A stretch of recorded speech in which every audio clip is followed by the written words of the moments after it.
Welcome back everyone, it's Charlie. This is going to be my brand new Spider-Man movie video. Sony and Marvel just announced a couple new Spider-Man spin-off movies, so we'll break it down and how it all ties together with Venom and Tom Holland's Spider-Man in the MCU. If you're new to the channel, be sure to subscribe to get all the videos. We're doing an Amazon giveaway. All you have to do to enter is be a subscriber and leave all your predictions for other Spider-Man spin-off movies on the video. We are slowly going full live-action Spider-Verse with all the stuff that they have planned. So just going down the list, starting with number 5, Sony and Marvel announced that they're working to expand the Spider-Verse of Marvel's Spider-Man movies beyond Venom, Morbius, and the other Sinister Six character solo movies that Sony has planned right now. All these are loosely tied together with Tom Hardy's Venom, because Venom is sort of the first big Spider-Verse movie that Sony did, and because of what they've done recently in the last year with the new sharing deal, also connected to Tom Holland's MCU Spider-Man. They announced a whole bunch of spin-off movies last year. There was even a mystery Spider-Man movie that was coming out next year till the virus hit and they delayed it. But now we have confirmation on what 2 of those big movies are going to be. One of them is way bigger than the other though. So the smaller one this morning that they just confirmed was a Jackpot solo movie. I know a lot of you who may not have read every single Spider-Man comic book are like, who the hell is Jackpot? So 4, Jackpot is a female Spider-Man comic book character who showed up as a gene therapist doing research. She's exposed, this will sound familiar, to something called Lot 777, a virus that rewrites her DNA in her cells. So it's a little bit like Spider-Man comic book origins, bitten by a radioactive spider, changes his DNA. The original Jackpot was named Sarah Arrett, but then there was a second one that took the mantle for a little while, and then the original one came back. I'm assuming that the movie is going to be based on the original version of Jackpot. She winds up getting super strength, she starts wearing a comic book suit like this, fighting crime. They didn't say exactly what kind of movie it's going to be, but it feels like a little bit smaller than what you would expect from, say, like a big Venom or a traditional MCU Spider-Man film. It's being written by Mark Guggenheim. That was also part of the announcement this morning. He's working on a bunch of movies for Sony. He's even working on a live-action Gantz movie that Sony is trying to do based on the anime and the manga. Moving on to the next big Spider-Man spin-off movie they announced, 3. The other one is much bigger in my opinion. Earlier this week, you probably saw the news. They announced the Spider-Man Madam Web movie officially. We knew that they were planning on doing Madam Web at some point. They announced it a couple years ago. We just didn't know when it was actually going to happen. Across other dimensions, dimensions that are strange reflections of our own. A past unlike ours, a present day out of sync, and a distant future. And here's why I think this one is going to be a much bigger movie than the other Sony spin-off movies. Because she is an important character in the Spider-Verse, she has crazy powers. Most of you remember her from the 1990s Spider-Man animated series or from the Spider-Verse comics. She's able to travel the web of life and destiny at will, time, space, the multiverse. But they're saying that the movie is being made for Charlize Theron. She would be the Madam Web, Furiosa Madam Web. As cool as that is to hear Charlize Theron might be playing a version of Madam Web, a lot of you are scratching your heads going, wait a minute, doesn't Madam Web look more like Aunt May? Isn't she supposed to be an old lady? Within that announcement, the people behind the project acknowledged that because they're planning for Charlize Theron, it would obviously be a very different version of Madam Web from the comics. So they did say that it might wind up being a more straight-up Spider-Woman type of movie, even though she wouldn't be playing Jessica Drew Spider-Woman, or even Spider-Gwen for that matter. Although Charlize Theron would kill as an older version of Spider-Gwen, but you have to imagine that once they do eventually get to live-action Spider-Gwen, she'll probably be a teenager just like Tom Holland's Spider-Man. Hey guys, I'm from another dimension. I mean, another dimension. Okay, then, I'll see you around.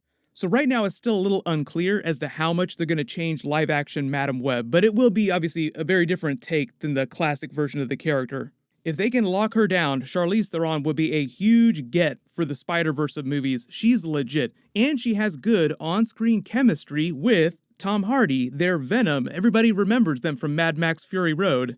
So number 2, in terms of Tom Holland's Spider-Man and the MCU connections, back when we found out about Marvel and Sony's plans for crossing over MCU Spider-Man with the Venom movies and then the separate Sinister Six movie plans with Sony, the first big thing people assumed when Kevin Feige said the words Spider-Man and Multiverse in the same sentence was Madam Web using her powers to take Spider-Man from the MCU version of Earth to an alternate universe, potentially, where Tom Hardy's Venom character in all the Sony movies existed. And that would just be the easy solution for explaining how everything works, because Kevin Feige made it seem like he didn't really want Venom in the MCU, or all of Sony's other spin-off movies like Morbius.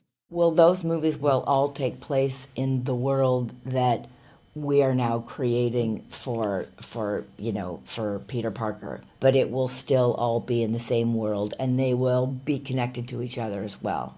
So there is a chance that Tom Holland as Spider-Man will pop up somewhere over there? There's always a chance. There's always a chance. I think one of the things that Kevin has done with Marvel that's was so brilliant. But back around D23, after they cleared up all their Spider-Man sharing business, Marvel and Sony released their official plan for how all these crossovers are going to work between the MCU characters. Any Spider-Man related movies that Sony does, including the Venom movies and any other Marvel movies it controls, are allowed to reference anything from the MCU Spider-Man's history in the MCU movies. That means stuff like Avengers Infinity War, The Snap, Avengers Endgame, The Blip, all the stuff they've done in the Spider-Man MCU movies with the Sinister Six characters.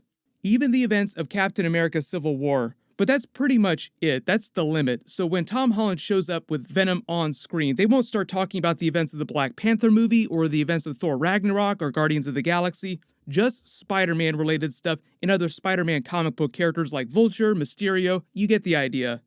Probably Tom Holland's Spider-Man making a whole bunch more pop culture movie references when he's with Venom. You just have to picture this Infinity War scene when he's with Iron Man, but it's Tom Hardy's Venom standing here trying to follow him as he's making all these movie references. And on the other side of that, with the MCU Spider-Man movies, it's the same thing, with Tom Holland being able to reference anything that happens with the Venom movies when he's in those, or any of the Sinister Six movies. The Spider-Man 4 movie that we found out about a little while ago is a good example of that. I'd say Spider-Man 3, but I think Spider-Man 3 is going to be released before a lot of the huge Tom Holland, Tom Hardy, Venom crossover stuff happens, so a lot of that probably won't come up yet. But it's being released after Venom 2, so just wait to see what happens with that. Because we got all that Spider-Man stuff in the Morbius trailer, and there are obviously potential Spider-Man Easter eggs and scenes that they have for Venom 2, maybe just teasers for stuff that's coming down the road. But number one, WTF, right now the earliest I'm expecting to see legit Tom Holland Spider-Man cameo scenes are maybe small chance of a Venom 2 post-credit scene. There have been rumors for a long time about Sony trying to get him to cameo in that movie. Now that they've delayed the movie till next year, they have that much extra time to film cameo scenes with Tom Holland. But as for the other new Spider-Man spin-off movies like Madam Web and Jackpot, it's more likely you'd see Venom Easter eggs and some maybe small Spider-Man Easter eggs in the background. I'm not expecting a lot of Tom Holland actual cameo scenes and crossovers in those movies. The one real big exception to that would be the potential Sinister Six movie that they're building up to. But in terms of other big Spider-Man live-action Spider-Verse movies that they have planned right now, there's the Kraven the Hunter solo movie, a Silk solo movie, a Night Watch movie, and then obviously the Sinister Six team-up movie. So just don't expect Tom Holland to start cameoing in 10 different Sony movies all of a sudden. It's just going to be the biggest movies, because even having him show up in a Venom movie is supposed to be a really special, rare thing. But if Sony can actually pull off a real live-action Spider-Verse movie, real Spider-Verse, that's when you start to see all these characters that they're trying to do solo movies for crossing over, and obviously potential for Andrew Garfield and Tobey Maguire's Spider-Man to come back and guest star. That's the real attraction of a live-action Spider-Verse movie, is to get Tobey and Andrew Garfield to come back. But everyone, let me know in the comments, if they're actually able to lock down Charlize Theron as Madam Web, do you want to see Tom Holland's Spider-Man cross over with her character at some point? Hey. Yeah, you. I'm talking to you, you piece of shit. I'm gonna kick your ass. Personally, just because they had so much chemistry in Mad Max Fury Road, I would be totally happy if they just did Venom Madam Web crossover. But if we get any other big news about Sony Spider-Man spin-off movies, of course I'll do videos about that. Now that things are slowly starting to return to normal through the second half of the year, we'll start to get more big news about the Marvel and the Spider-Man movies. So there's lots of good stuff coming up. Congratulations, Jimmy Peterson. You're the giveaway winner from my last big Marvel video. Please email me on the About page of my channel so I can get your contact details. Everyone click here for that crazy Justice League Snyder Cut announcement. Turns out it's real. And click here for my brand new Marvel Ghost Rider movie project breakdown. Thank you so much for watching. Everyone stay safe. I'll see you guys tonight.